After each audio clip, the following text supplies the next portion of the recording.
नमस्कार। स्वागत है आपका कहानियों की दुनिया में, जहां हर कहानी एक नया सफर होती है। आज हम आपके लिए लेकर आए हैं प्रसिद्ध लेखक मुंशी प्रेमचंद जी की एक कालजयी रचना, बड़े घर की बेटी। एक ऐसी कहानी जो परिवार, सम्मान और भावनाओं के ताने बाने को बखूबी दर्शाती है। तो चलिए इस शानदार कहानी की दुनिया में खो जाते हैं। बेनी माधव सिन्हा गौरीपुर गांव के जमींदार और नंबरदार थे। उनके पितामह किसी समय बड़े धन धान्य संपन्न थे। गांव का पुराना तालाब और मंदिर, जिनकी अब मरम्मत भी मुश्किल थी, उनके वैभव के प्रतीक थे। कहते हैं इस दरवाजे पर कभी हाथी झूमता था, पर अब उसकी जगह एक बूढ़ी भैंस थी, जिसके शरीर में अस्थिपंजर के सिवा और कुछ शेष न रहा था। परंतु दूध शायद बहुत देती थी, इसलिए एक न एक आदमी हांडी लिए हमेशा उसके सिर पर सवार रहता था। बेनी माधव सिंह अपनी आधी से अधिक संपत्ति वकीलों को भेंट कर चुके थे। वर्तमान में उनकी वार्षिक आय 1000 रुपए से अधिक न थी। ठाकुर साहब के 2 बेटे थे। बड़े का नाम श्रीकंठ सिन्हा था।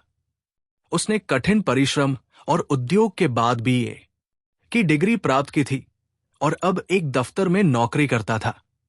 छोटा बेटा लाल बहादुर सिंह एक सजीला, हृष्टपुष्ट जवान था। भरा हुआ मुखड़ा, चौड़ी छाती, भैंस का ताजा दूध वो सुबह उठते ही पी जाता था।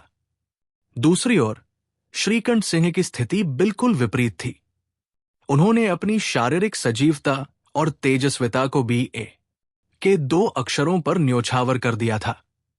इन 2 अक्षरों ने उनके शरीर को दुर्बल और चेहरे को निस्तेज बना दिया था।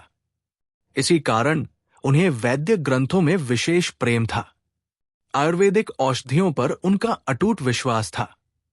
शाम सुबह उनके कमरे से प्रायः खरल की सुरीली ध्वनि सुनाई देती थी। लाहौर और कलकत्ते के वैद्यों से उनकी बड़ी पत्राचार होता रहता था। श्रीकंठ इस अंग्रेजी डिग्री के अधिपति होने के बावजूद अंग्रेजी सामाजिक प्रथाओं के विशेष प्रेमी नहीं थे, बल्कि वो अक्सर इनकी निंदा और विरोध बड़े जोर से किया करते थे। इसी कारण गांव में उनका बहुत सम्मान था। दशहरे के दिनों में वो रामलीला में बड़े उत्साह से भाग लेते और स्वयं किसी न किसी पात्र का अभिनय भी करते थे। गौरपुर में रामलीला के जन्मदाता वही थे। प्राचीन हिंदू सभ्यता का गुणगान और धार्मिकता उनके जीवन का अभिन्न अंग था। वो संयुक्त परिवार प्रणाली के कट्टर समर्थक थे। आजकल जो लोग परिवार से अलग रहने में रुचि रखते हैं, उसे वो जाति और देश दोनों के लिए हानिकारक मानते थे। यही कारण था कि गांव की महिलाएं उन्हें नापसंद करती थी। कुछ तो उन्हें अपना शत्रु मानने में भी संकोच नहीं करती थी। यहां तक कि उनकी पत्नी को भी इस विषय में उनसे विरोध था। इसका कारण ये नहीं था कि उन्हें अपने सास-ससुर, देवर या जेठ से कोई घृणा थी, बल्कि उनका विचार था कि यदि बहुत सहने और झुकने के बाद भी परिवार में शांति नहीं रह सकती, तो आए दिन के झगड़ों में जीवन नष्ट करने से बेहतर है कि अलग रहा जाए। आनंदी एक उच्च कुल की लड़की थी। उसके पिता एक छोटी सी रियासत के ठाकुर थे। विशाल भवन, एक हाथी, 3 कुत्ते, बाज, बहरीशिकरे, झाड़ फानूस, मानद मजिस्ट्रेट की उपाधि और ऋण, जो एक प्रतिष्ठित ठाकुर के लिए स्वाभाविक था, सब कुछ उनके पास था। उनका नाम था ठाकुर भूप सिन्हा। वो बड़े उदारचित्त और प्रतिभाशाली पुरुष थे, लेकिन दुर्भाग्य से उनका कोई पुत्र नहीं था। 7 बेटियां हुई और संयोग से सभी जीवित रही। प्रारंभ में उन्होंने 3 बेटियों का विवाह धूमधाम से किया, लेकिन जब 15-20 हजार रुपए का कर्ज सिर पर चढ़ गया तो उन्हें होश आया और खर्च पर नियंत्रण किया। आनंदी 7 बहनों में चौथी और सबसे रूपवती एवं गुणवती थी, इसलिए ठाकुर भूप सिंह उसे विशेष प्रेम करते थे। सुंदर संतान को माता पिता भी अधिक चाहते हैं। ठाकुर साहब बहुत धर्म संकट में थे कि उसका विवाह कहां करें। वे न तो ऋण बढ़ाना चाहते थे और न ही ये स्वीकार कर सकते थे कि आनंदी को भाग्यहीन मान लिया जाए। एक दिन श्रीकंठ उनके पास नगर प्रचार के चंदे के लिए आए। ठाकुर भूप सिंह उनके स्वभाव से प्रभावित हो गए और धूमधाम से श्रीकंठ सिन्हा का विवाह आनंदी के साथ कर दिया। आनंदी अपने नए घर में आई तो यहां का रंग ढंग बिल्कुल अलग पाया। जिस वैभव, ठाट बाट और टीमटाम की उसे बचपन से आदत थी, वो यहां नाम मात्र को भी नहीं था। हाथी घोड़ों की तो बात ही छोड़िए, कोई सुंदर सजी हुई बग्घी तक नहीं थी। वो रेशमी साड़ी और कीमती आभूषण साथ लाई थी, लेकिन यहां रंग बिरंगे बाग बगीचे भी न थे। मकान में खिड़कियां तक नहीं थी, न फर्श पर कालीन, न दीवारों पर तस्वीरें। ये एक साधारण देहाती गृहस्थ का मकान था, लेकिन आनंदी ने थोड़े ही दिनों में स्वयं को इस नई परिस्थिति के अनुकूल बना लिया, मानो उसने विलासिता के साधन कभी देखे ही न थे। एक दिन दोपहर के समय लाल बहादुर सिन्हा मुर्गा लेकर आया और भाभी से बोला, जल्दी से पका दो, मुझे बहुत भूख लगी है। आनंदी पहले ही भोजन बनाकर उसकी राह देख रही थी। अब उसे नया व्यंजन बनाने बैठना पड़ा। हांडी में देखा तो घी केवल पाव भर था। बड़े घर की बेटी, किफायत क्या जाने, उसने सारा घी मांस में डाल दिया। लाल बहादुर खाने बैठा तो दाल में घी नहीं था। वो झुंझलाकर बोला, दाल में घी क्यों नहीं छोड़ा? आनंदी ने सहजता से उत्तर दिया, सारा घी मांस में पड़ गया। लाल बहादुर गुस्से में बोल उठा, अभी परसों ही घी आया था, इतना जल्दी खत्म हो गया? आनंदी ने शांत स्वर में कहा, आज तो कुल पाव भर ही था, वो सब मैंने मांस में डाल दिया। भूखा मनुष्य छोटी छोटी बातों पर जल्दी क्रोधित हो जाता है। लाल बहादुर को भाभी की ये निर्भीकता बहुत बुरी लगी। वो तिलमिला उठा और व्यंग्य में बोला, तुम्हारे मायके में तो घी की नदियां बहती होंगी। एक बेटी अपमान और मार भी सह लेती है, लेकिन मायके की निंदा सहना असहनीय होता है। आनंदी का चेहरा लाल हो गया। उसने दृढ़ता से उत्तर दिया, हाथी मरा भी तो 9 लाख का, वहां तो नाई और कहार भी रोज घी खाते थे। लाल बहादुर क्रोध से उबल पड़ा। उसने थाली उठाकर पलट दी और जोर से बोला, मन करता है तुम्हारी जीभ पकड़कर खींच लूं। अब आनंदी भी क्रोधित हो गई। उसका चेहरा तेज से दमक उठा। वो बोल उठी, अगर वो होते तो आज तुम्हें इसका मजा चखाते। अब अनपढ़ उजड़ ठाकुर से सहन नहीं हुआ। उसकी पत्नी भी एक साधारण जमींदार की बेटी थी। जब मन करता उस पर हाथ साफ कर लेता था। उसने खड़ा उठाकर आनंदी की ओर फेंक दी और चिल्लाया, जिस पर इतना घमंड है उसे भी देख लूंगा और तुझे भी। आनंदी ने हाथ से खड़ाऊ रोक ली और सिर बच गया, लेकिन उंगली पर गहरी चोट आ गई। वो क्रोध से कांपती हुई अपने कमरे में चली गई। स्त्री का बल और साहस पति तक सीमित होता है। वो अपने पति के ही पराक्रम पर गर्व करती है। आनंदी अपमान का घूंट पीकर रह गई। श्रीकंठ सिंह शनिवार को घर आते थे। ये घटना गुरुवार को हुई थी। 2 दिन तक आनंदी अपमान और क्रोध में जलती रही। उसने न कुछ खाया न कुछ पिया। वो पति के आने की बाट जोहती रही।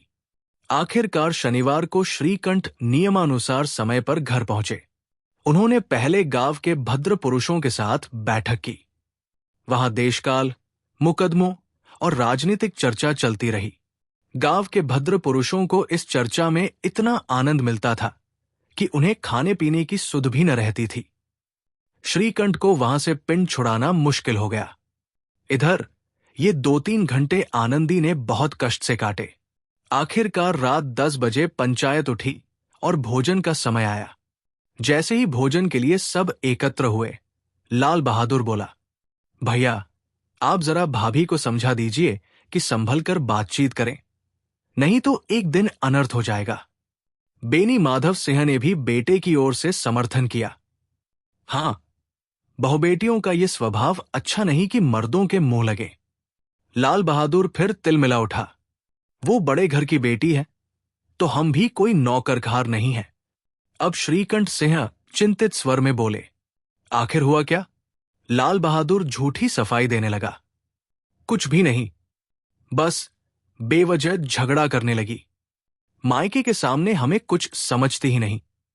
खाने के बाद श्रीकंठ आनंदी के पास पहुंचे। वो रोती हुई एक कोने में बैठी थी। श्रीकंठ स्वभाव से कुछ तीखे थे। आनंदी ने तंज किया, क्या मन प्रसन्न है? श्रीकंठ व्यंग्य में बोले, बहुत प्रसन्न है, लेकिन ये बताओ तुमने घर में ये क्या उपद्रव मचा रखा है? आनंदी की त्योरियां चढ़ गई। झूंझलाहट से उसका शरीर तपने लगा। वो क्रोध से बोली, जिसने तुमसे ये आग लगाई है, अगर वो हाथ लग जाए तो मैं उसे झुलसा दूं। श्रीकंठ गंभीर स्वर में, इतनी गर्म क्यों होती हो? पहले बात तो कहो। आनंदी आंसू रोकते हुए, क्या कहूं? ये मेरे भाग्य का फेर है, नहीं तो कोई गंवार छोकरा जिसे चपरासी बनने का भी शौर नहीं, मुझ पर खड़ाऊ से वार करने की हिम्मत कैसे करता? श्रीकंठ, सब हाल साफ साफ कहो, मुझे तो कुछ भी पता नहीं। आनंदी कड़वे स्वर में, परसों तुम्हारे लाडले भाई ने मुझसे मांस पकाने को कहा। हांडी में सिर्फ पाव भर घी था, वो सब मांस में डाल दिया। जब खाने बैठा तो दाल में घी न देखकर बिगड़ गया। बस इसी बात पर वो मेरे मायके को बुराबला कहने लगा। मुझसे सहन नहीं हुआ। मैंने कहा कि वहां तो इतना घी नाईखार तक खा जाते हैं और किसी को पता भी नहीं चलता। बस इतनी सी बात पर उसने खड़ाऊ फेंककर मुझ पर मारी। अगर हाथ से न रोकती तो सिर फट जाता। अगर यकीन न हो तो उसी से पूछ लो, मैंने जो कुछ कहा वो सच है या झूठ? श्रीकंठ की आंखें लाल हो गई। ये तक हो गया? इस लड़के की इतनी हिम्मत! इतना कहकर वो गहरी सांस लेने लगे।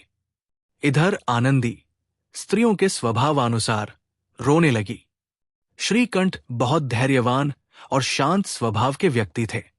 उन्हें क्रोध कम ही आता था, लेकिन स्त्रियों के आंसू पुरुषों के गुस्से को भड़काने में तेल का काम करते हैं।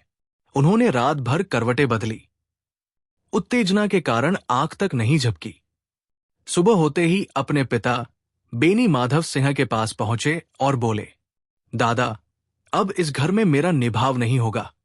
इस तरह की विद्रोहपूर्ण बात कहने पर श्रीकंठ ने अक्सर अपने मित्रों को आड़े हाथ लिया था, लेकिन आज वही शब्द उन्हें खुद बोलने पड़े। बेनी माधव सिन्हा घबरा उठे और बोले, ये क्या कह रहे हो? श्रीकंठ, इसलिए कह रहा हूं क्योंकि मेरी भी कोई मान प्रतिष्ठा है। आपके घर में अब अन्याय और हठ का बोलबाला हो गया है। जिन्हें बड़ों का सम्मान करना चाहिए वे उनके सिर चढ़ रहे हैं। मैं तो बाहर नौकरी करता हूं, घर पर कम ही रहता हूं, लेकिन मेरे पीछे मेरी पत्नी पर खड़ा हूं और जूतों की बौछार होती है। कड़ी बात तक सुनी जा सकती है, लेकिन यह कदापि नहीं हो सकता कि कोई मुझ पर लात घूंसे चलाए और मैं चुप रहूं। बेनी माधव सिंह कोई जवाब न दे सके। श्रीकंठ हमेशा उनका आदर करते थे। उनके ऐसे तैश में आए शब्दों को सुनकर बूढ़ा ठाकुर अवाक रह गया। वो केवल इतना बोले, बेटा, तुम समझदार होकर ऐसी बातें कर रहे हो। औरतें ही इस तरह घर का नाश कर देती है। उन्हें इतना सिर पर चढ़ाना अच्छा नहीं। श्रीकंठ क्रोधित स्वर में, इतना मैं जानता हूं कि आपके आशीर्वाद से मैं निर्बल नहीं हूं। आपने खुद देखा है कि मेरे ही समझाने से इस गांव के कई घर बिगड़ने से बच गए। लेकिन जिस स्त्री की मान प्रतिष्ठा का मैं ईश्वर के दरबार में उत्तरदाता हूं, उसके प्रति ऐसा घोर अन्याय और पशुवत व्यवहार मेरे लिए असह्य है। आप सच मानिए, मेरे लिए यही बहुत कम नहीं कि मैं लाल बहादुर को दंड नहीं दे रहा हूं। अब बेनी माधव सिन्हा भी गर्मा गए। ऐसी बातें अब और सहन नहीं कर सकते थे। उन्होंने कहा, लाल बहादुर तुम्हारा भाई है, अगर उससे कोई भूल हो जाए तो कान पकड़ लो। लेकिन श्रीकंठ सख्त स्वर में, अब से मैं लाल बहादुर को अपना भाई नहीं समझता। बेनी माधव सिन्हा चौंकते हुए, सिर्फ पत्नी के लिए? श्रीकंठ, नहीं, उसकी क्रूरता और अविवेक के कारण।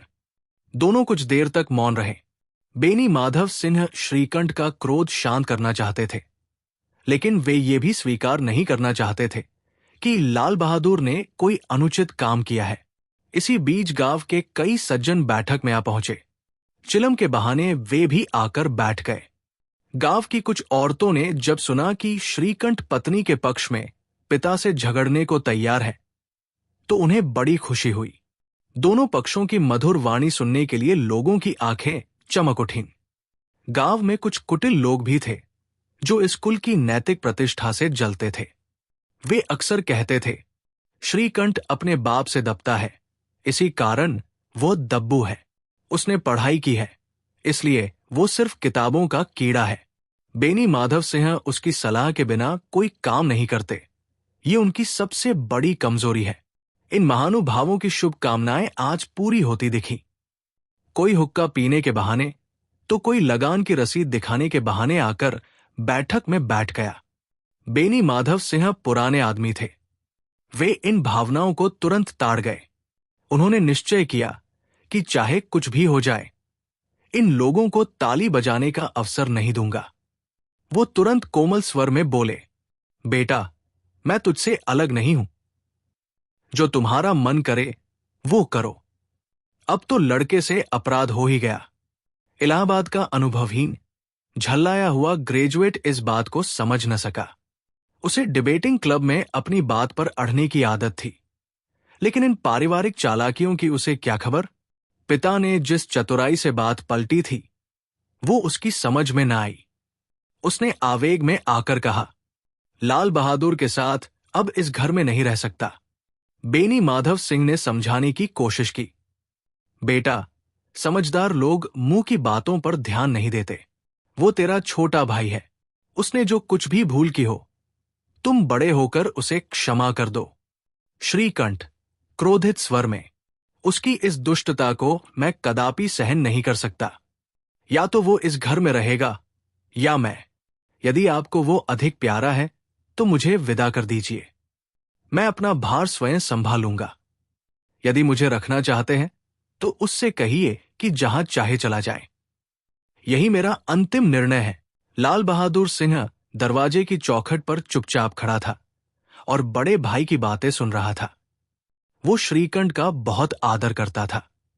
उसे कभी इतना साहस न हुआ था कि वो श्रीकंठ के सामने चारपाई पर बैठ जाए, हुक्का पी ले या पान खा ले। वो बाप का भी इतना मान नहीं करता था जितना श्रीकंठ का करता था। श्रीकंठ को भी उस पर हार्दिक स्नेह था। उन्होंने अपने होश में उसे कभी डांटा तक नहीं था। जब वो इलाहाबाद से आते तो उसके लिए कोई न कोई वस्तु अवश्य लाते। मुग्दर की जोड़ी उन्होंने ही बनवा कर दी थी। पिछले साल जब उसने अपने से 2 साल बड़े युवक को नागपंचमी के दंगल में पछाड़ दिया था, तो श्रीकंठ पुलकित होकर अखाड़े में ही जाकर उसे गले से लगा लिया था और 5 रुपए लुटाए थे। ऐसे भाई के मुंह से आज इतनी कठोर बातें सुनकर लाल बहादुर का दिल टूट गया। वो फूट फूट कर रोने लगा। इसमें कोई संदेह नहीं कि वो अपने किए पर पछता रहा था। भाई के घर आने से एक दिन पहले से ही उसकी छाती धड़क रही थी। वो सोच रहा था, देखूं भैया क्या कहते हैं, मैं उनके सामने कैसे जाऊंगा, उनसे कैसे बोलूंगा, मेरी आंखें उनके सामने कैसे उठेंगी। उसने सोचा था कि भैया मुझे बुलाकर समझा देंगे, लेकिन उसकी आशा के विपरीत आज उसने अपने भाई को निष्ठुर बना पाया। उसका मन कहता था, भैया मेरे साथ अन्याय कर रहे हैं। अगर श्रीकंठ उसे अकेले में बुलाकर डांट देते या 2-4 तमाचे भी लगा देते तो शायद उसे इतना दुख न होता। लेकिन भाई का ये कहना कि अब मैं उसकी सूरत नहीं देखना चाहता, ये उसे सहन न हुआ। वो रोता हुआ घर गया। कोठरी में जाकर कपड़े बदले, आंसू पोंछे, ताकि कोई ये न समझे कि वो रो रहा था। फिर वो आनंदी के दरवाजे पर आया और बोला, भाभी, भैया ने निश्चय कर लिया है कि वो मेरे साथ इस घर में नहीं रहेंगे। अब वो मेरा मुंह नहीं देखना चाहते, इसलिए अब मैं चला जाता हूं। फिर कभी मुंह नहीं दिखाऊंगा। मुझसे जो भी अपराध हुआ हो उसे क्षमा करना। इतना कहते कहते लाल बहादुर का गला भर आया। इसी समय लाल बहादुर सिर झुकाए आनंदी के दरवाजे पर खड़ा था। उसी समय श्रीकंठ भी बाहर से लौटे। भाई को खड़ा देखा तो घृणा से आंखें फेर ली और बिना कुछ कहे कटकर निकल गए, मानो उसकी परछाई से भी बच रहे हों। आनंदी ने लाल बहादुर की शिकायत तो की थी, लेकिन अब उसके मन में पछतावा हो रहा था। वो स्वभाव से ही दयालु थी।